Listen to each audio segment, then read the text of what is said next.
ఎరుకుల కాలంలోన బాత్రూమ్లకి వాకెండ్లు పెడతామని చెప్పి సారు అసలు చెవులోకి వేసుకోవటం లేదు.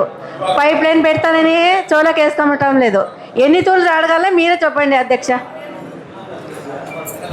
నేను అడగబట్టి 5-6 నెలలు అయింది అధ్యక్ష. ఒక్క తూరు కూడా చెవులోకి వేసుకోడు సారు. ఆమె ఏమనంటే నా పైన చెప్తాడు. ఇంటి కోసం డోర్లు కాదు సార్. ఆమె అడిగేదాన్ని కొంచెం మీకు నేను కూడా చెప్పినాను సార్ పోయినసారి డోర్స్ లేవని. పొద్దున్నే వస్తానంటాడు, అయిపోయా డుమ్మ కొడతాడు సార్. ఎరుకల కాలం అంటే నీళ్ళంటే అస్సలు నీళ్ళే లేవు మేడం. చెప్పి నాకే ఏమని చెప్పాలో అర్థమే కావటం లేదు.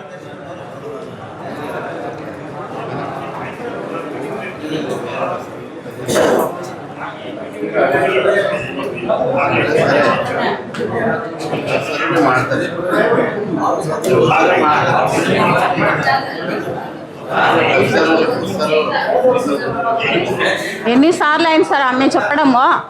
ఇప్పుడు 6 నెలలు కావస్తుంది మేడం. ఎరుకల కాలం అంటే నీళ్ళంటే అస్సలు రావటం లేదు. ఒక గంట వస్తే అర్ధం గంట ఈడ్చడం లేదు. పింజరు వాళ్ళు అంటే మొత్తుకొని చేస్తున్నారు. కొట్లాట కాదు నీళ్ళ కోసము. నేను చౌదరిబాయి నీళ్ళు బాత్రూమ్ వరకు వచ్చింది. అక్కడ నుంచి పైప్ లైన్ చేస్తానని చెప్పినారు సారు, అస్సలు రావటం లేదు. చెప్పిన పనులు చేసేటట్టుంటే చేస్తామని చెప్పండి సార్, లేకపోతే వీలు కాదని చెప్పేసేయండి సార్. మీరు మాకు చేయనీకి కాదు అని చెప్తే మేము ఊగిని ఇడిచిపెడతాం సార్. అది